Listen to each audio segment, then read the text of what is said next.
In this webinar, the topic I have selected is the philosophical part of Shakti traditions, and I would try to present my views on karmic awakening, the self-surrender and consciousness of beauty through Sri Vidya.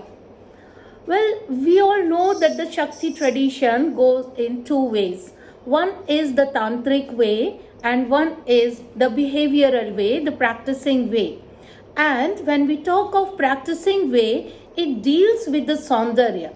Now, what is saundarya? What is beauty? Beauty, is it an abstract thing? Does it lie within? Or is it surrounding us? We have to perceive beauty from outside. So with this big question, if we realize where lies the beauty, because each one of us, whether we are tapasvi, whether we are sadhak, or whether we are samajik, we aspire for the beauty. Beauty is the utmost goal of the life. So where lies the beauty? And with this presentation, I am presenting that beauty lies in surrender, in complete surrender. When we surrender to whom? And then with this question, I would base my presentation on Saundarya Lahari. The first shlok itself says, Shiva Shakti Kamaha Shitiritha Shravi Sheet Karanaha Smaro Hansaha Shakrastadanu Chaparamar Harayaha. There is a list of elements which stay in Shiv and Shakti. If we go through those list of the elements, they are 14. The Vedanta, Sankhya, chief deity herself, that is Shri, then all the significant words which surround us in the Brahmand, they are the sound of them, the Yantra, the Pranav, the Martaka, Kari, Hari, Panchakshari, Guru and the Chandrakala. When Shri is there imbibing all these elements, then definitely what we talk about Shiv and Shakti, they join us in one name, and that is Sri Vidya. Saundarya Lahari itself is a science of beauty because it's a kavya with philosophy, and the whole beauty resides in the happiness that one receives from Saundarya Lahari. It is lived within. The seat of beauty is the heart. In fact, it is the transformation of the self.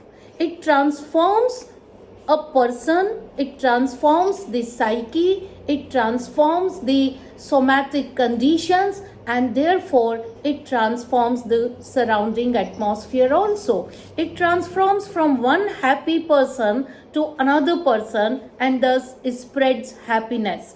So this soul to surrender itself stays in beauty. That is the beauty of mind, beauty of karma, beauty of thought, and hence the beauty of the living being. It's a composite system, and in this composite system, some part of tantra, some part of mantra, and some part of yantra, together they happen to create beauty. It presents the poem in the most beautiful sense, and the Tripur Sundari herself is primarily encompasses Akhand Lahari. Now Akhand Lahari has the beat, has the resonance, has the words, and has the kavya, the prosody, the poesy out of it. Therefore, it is very blissful. It's the sublime which makes it possible to the accomplishment of Paramatma. Now, Paramatma, we can talk about in length about Paramatma, but when we understand the real beauty, the Paramatma is the Paramanand. We all know that Sat, Chit and Anand, these are the Aadhar of life. In middle is Chit. On one hand is Sat and on the other hand is Anand. Chit is the center which actually balances the Sat and Anand. The moment Chit is imbalanced, something is wrong with the Chit. If Chit is not peaceful, it is not quiet, it is not at equilibrium state, the Sat and Anand, they also get imbalanced. A person who aspires only Sat cannot attain it. A person who aspires only Anand cannot attain it. The Adhar is Chit. Now, in our body, the Chit resides in chakras. This is the psychosomatic state which is the basis of the existence. Now, Sri Vidya resides in Mooladhar. We know that there are the chakras. Sri Vidya, that is the Shakti, what we call Shakti, the energy, the Urja, the intelligence which drives the human life, it resides in Mooladhar. Mooladhar, why Mooladhar? Because Mooladhar represents earth. We know the 5 elements and we are born out of earth. Rigved says, Prathivya Putro Aham. We are the children of the earth. And Mooladhar is the residual place of Shakti. Then Swadhishthan is the water. Manipura is the fire. Anahata is the air. Vishuddha is the ether.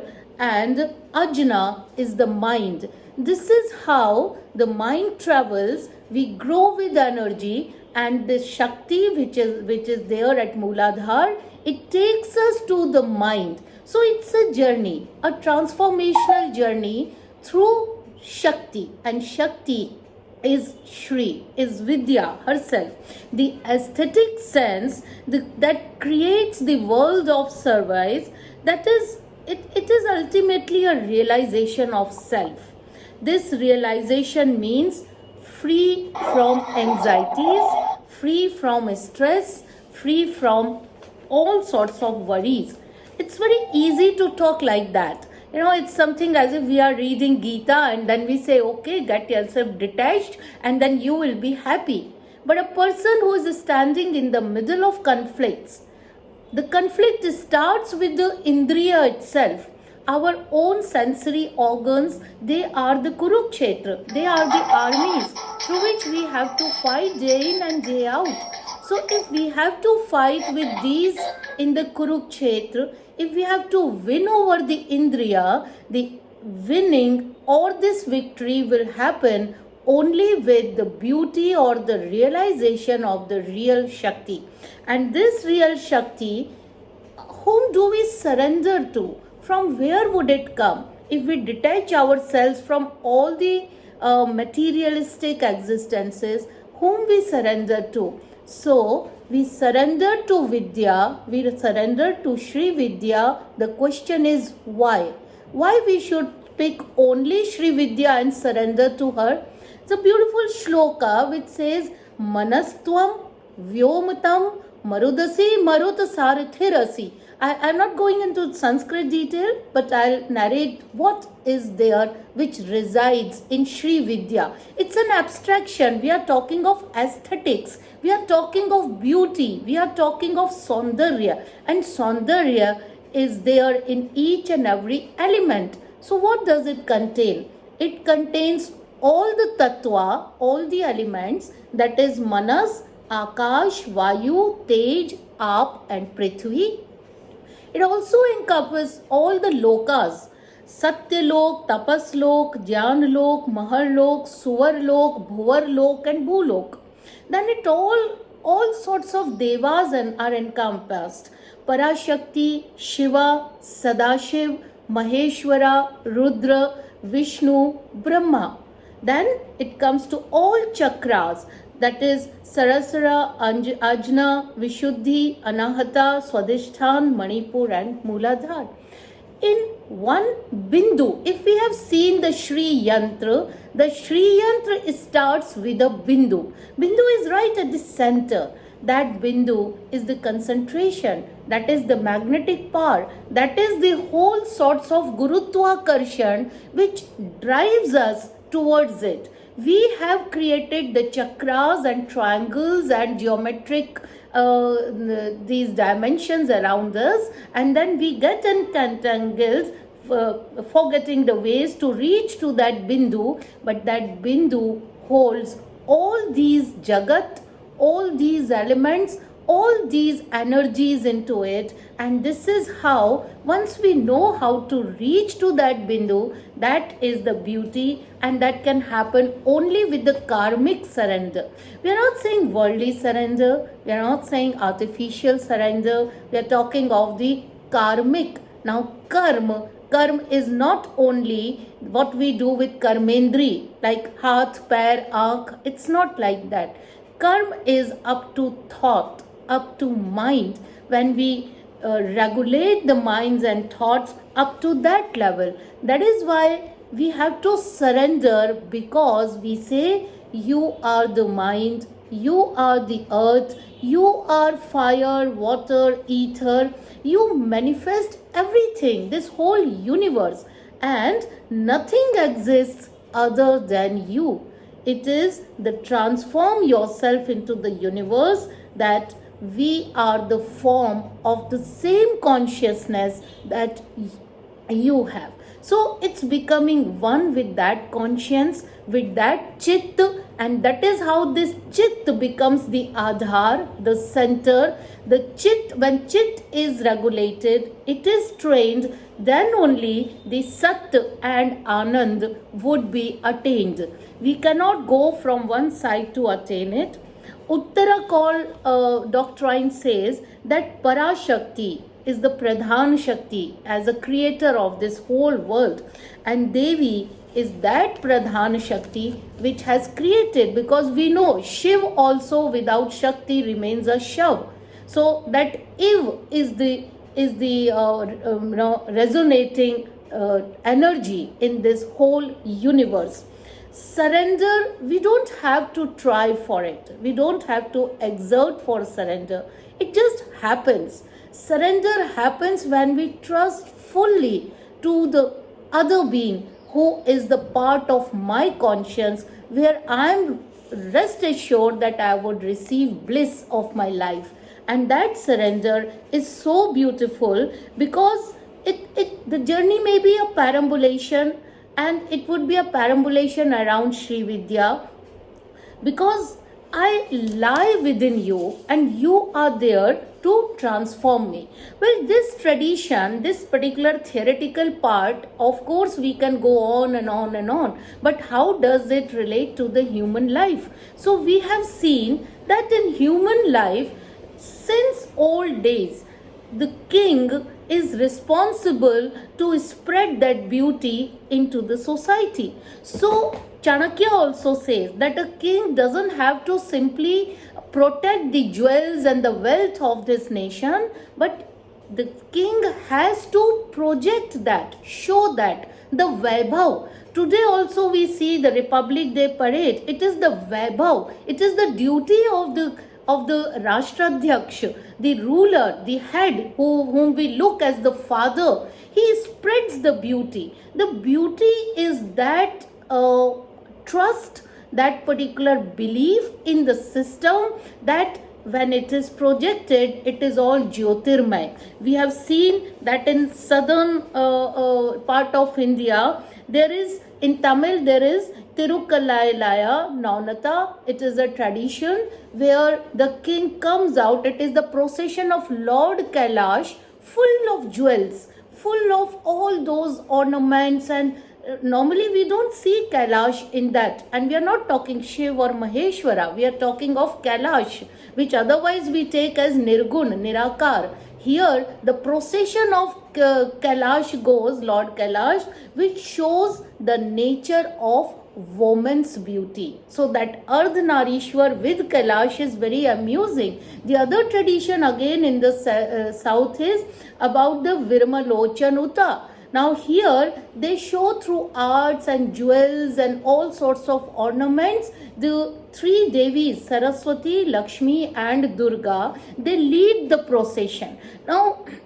the tradition of procession with the gan, with dudumbi, with mridang, with all sorts of instruments, when we join it physically, we become one. We forget all other things for that particular moment. That is how the yatras are arranged. We become one with the yatra. So processions might be of different types, but we are joining as one at that conscience level. So at that time, our karmic surrender just happens. We don't have to exert for that. So Sri Vidya is the Kendra, that that is because it is eternal. It is the art. Through art, it serves the human mind, the conscience, the psychosomatic diseases. Even the Ras Siddhant says this. The Ras Siddhant is out and out a medical science Siddhant. It talks about the glands which takes out the ras when we see something happening, resonating with that gland on the screen, in the theater, on the celluloid, or in the literature. We respond it artificially, but it gives us real pleasure. That is why Abhinav Gupta says that natye tu rase natu loke.